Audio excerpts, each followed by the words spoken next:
Hey everybody, welcome back to what is hopefully going to be an informative yet entertaining video. We're at a beautiful location. This is, I don't know, Webster Falls in Hamilton, Ontario. Really cool, really cool. But what we're here for is to discuss the downfalls of the Mavic. There's a lot of good and there's a lot of bad. I've developed a love-hate relationship with my Mavic over the past few weeks. The times I've taken it out, I've had really mixed results. And watching other people's videos, it seems I'm not the only one. And so now I wanted to share some of the experiences I'm having with you. Overall, I like my drone. I've got to say that. I'm glad I bought it. I would totally buy it again. I don't want to come across as a Mavic hater, and I know I've had a few people that have commented or PM'd me and saying maybe I'm being a little rough on it or something like that, and that could be user error. Some people say it's because it's cold or the settings. I've had some different things. Anyhow, I'll tell you what this is filmed at 4K, I think the highest setting or whatever, D-Cine-alike, and I set the white balance to sunny because it's sunny out. Now, interestingly enough, it does better in the shadows, such as down here, than when it goes into the sun. And you're going to see later on, it's actually the clips in the sun is where the problems are. You're going to notice the left side of the screen we have flashing right now as I speak. You'll see the scenery and the right. And we're going to start getting all kinds of glare on the lens. And I don't mind a little bit of, solar glare. But it gets to be a little much. Like the clips, if you were trying to use this for any kind of professional production or even semi-professional, you could never use this clip. That's why I didn't include it in the clip I put up the other day, or today actually, was because it's just gone. It's wasted footage. You can see here, there's no salvaging that, or it's beyond my skill to salvage the prop wash out of it and the flickering. I'm not sure what you actually call it. I'm not all that good at cameras and editing and all that. You guys know I'm just a pretty basic guy with a couple of hobbies type of thing. But what I know is that I didn't get that kind of stuff really that much on my Phantom, and I really thought the Mavic was going to be better based on the kind of how the camera is. It's almost like the front of it is like the peak on a ball cap, and I wouldn't have thought it would get so much of the flickering and the prop wash, and I find it really just to be a shame. I'm happy with the focusing of it, like the tap to focus. I guess it's a pain to remember. I think they have an auto setting right now or something, but I haven't even messed with that. Whatever, I just tap to focus. Not a big deal.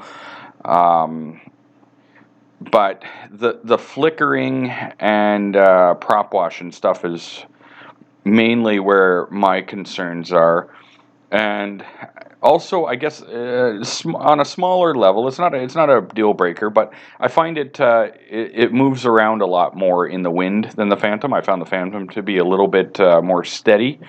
It doesn't seem to affect the output product too much, but it's worth noting that when I'm standing there watching it, this seems to move around more. I'm going to say it's a good camera. I have no problem. You look at the shot, it's a beautiful shot. It's picked up in plenty of detail. And so it's the good and the bad, and that's where I like to come at you guys honestly. You know what I mean? There's some people out there that really love their Mavic and they're telling you all the great things. There's some people that really hate their Mavic and they're telling you all the bad things. I want to show you both sides of it. That was a really nice shot. I was happy with that. That's great. It's going to be more of the problems are going to be coming a little bit later. Really, it's once I get up into the sun, into some of the brighter areas. And the other day I uploaded some footage of an abandoned house kind of in the evening, and I think that was it came out like damn near perfect. So it's almost like the Mavic shines in darker settings, like in a darker atmosphere. And I may be just too picky. You guys let me know in the comments if you feel that's all it is, but we will, unfortunately, I had to cut this part of this. Was the second flight, actually, of this location. I've got the clips reversed here, but that doesn't matter anyway.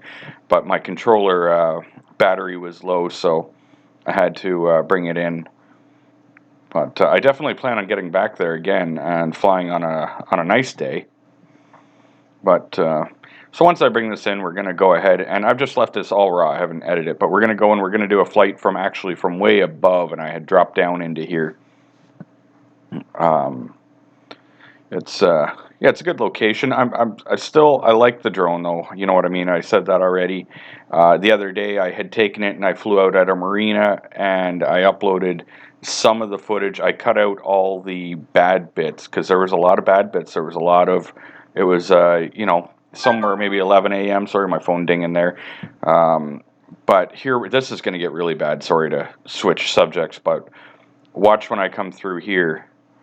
And I have it in sunny because that's what it says online. That's what people say. If you know it's sunny, put it to sunny. If it's cloudy, put it to cloudy, and you're going to save yourself from the white balance shifting. And so that's what I'm doing. Maybe you guys have some more input to that. Maybe it's you have a different opinion. You see here I've got pink solar flare off the lens, and then it goes away. I don't understand how it could go away and when the drone didn't move, but I guess the Earth is spinning at, you know, 1,000,000 miles an hour or whatever. I don't actually know, but here, because you're limited to a phone, I had to bring up the brightness on the, you know, the little wheel. I don't even know what the hell the wheel's called, but that little wheel on the right-hand side to make it so I could even see the screen. Which is another little pet peeve I have for the Mavic. Now I have countered that by ordering a iPad adapter so that I will be able to start using the iPad, and I got a bag that'll hold my drone and the iPad coming, and an ND8 filter because I did have an ND8 filter on my Phantom, and I was pretty happy with it, so that's on the way. Basically, you've got to buy all these little extra bits and landing gear and landing pad, all these little bits to make the Mavic be what it should be, basically. Here we can see, though, I'm catching a glare on the center left, and it's only when I tilt down away from the light that the image gets good. So it's almost like this is, you know, maybe an early morning, early evening drone. Maybe that's just where it's where it lives. That's its zone. I don't know. These shots I don't have too many complaints about. Once I'm in the shade, you can see it's perfect. I know I'm repeating myself, but I'm watching it back, and I'm very happy with what I film in the shade. It's a beautiful waterfall. Anyone that wants to look for it, you could always just Google it. See how it's catching glare across the lens. Anytime that happens, that shot's just useless. So if you had come and you had done such a beautiful pan, and you had done a great job doing something, and then all of a sudden you get that in it, you've just ruined it. And there's nothing, you can't fix that I'm aware of. This was a pretty windy day, so some of the footage won't be too smooth, as the Mavic actually does seem to blow around a little more than the Phantom in the wind. I was kind of saying that earlier, but it rises, it goes up and down a bit, and it shifts left to right. Not a big deal, but it does happen. So here we go. I'm going to do a really nice come up the falls, and the shot will be completely ruined. And I know a lot of people wouldn't care. You would upload this to your channel and you would think, wow, I got a beautiful shot, and you would be happy with it. Just not me. It's and I know I'm going to have the crowd that are watching this that say absolutely they wouldn't like it either. You can see that once I tilted enough down, it was great. I'm really hoping that the ND8 filter fixes these issues. But if not, I've already said I'll be buying the P4 Pro. And this will be more of a, you know, a travel drone, and P4 Pro will maybe be for more of a planned shot where I'm really planning on going somewhere to capture something. So let's just say I was coming out to this location on a nice spring day or something. Then I would bring the P4 out. But this is good for, taking on a trip to Mexico or to wherever, just for the portability factor, or for going on a hike or something like that. But I definitely am happy with the detail, though. It's a great little camera. It almost seems, and I don't want to insult it too much, but it almost seems like a step back from the P3 Pro. I would have expected it to be equal, if not better. and I'm just really not quite seeing that at this point. Now, maybe some of the issues will be updated. Maybe I'm just filming in too high of a frame rate, or too high of a resolution. Sorry. Anyone that's got input, you know what I mean. I'm all ears. Put it in the comments below, and I will maybe try your settings and see. There's that pink again, and it's just a shame. I don't recall ever getting something like that on my Phantom.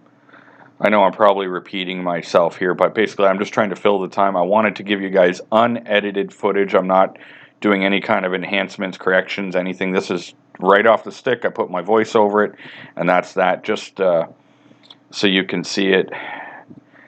And then so as soon as I turn this way, then we get a beautiful image again. So obviously the sun really affects this drone a lot, and I don't know if maybe putting it to a different setting, you know, other than sunny would have been the answer, but it wouldn't make sense. It was sunny out, and that's what I had read on the forums. If it's sunny, set to sunny. If it's cloudy, set to cloudy. If it's, you know, whatever. So anyhow, hopefully you guys have enjoyed the scenery here. It still was a cool place to visit, and I'm glad I did get some usable footage, which was nice. And it'd be awesome to come here maybe after a rainfall or something, like a heavy rainfall, and see this thing like turn into a rip-roaring raging waterfall or something. But it was still quite a bit of water, because I know that all the waterfalls in the Hamilton area sometimes will like basically dry right up and have a trickle. So this still looked really nice, and the ND8 filter would make this look more of like a cascading effect or whatever. So I'll have to return there definitely to try this again and see if I can get a bit better results. Maybe a different time of day. Here we go with more of the flickering, and yeah, it's a shame that it did that, but nothing you can do sometimes. But yeah, thanks for watching, guys. I know it was kind of a boring video. I just wanted to show you what I'm talking about with what I edit out when I say that. See you next time.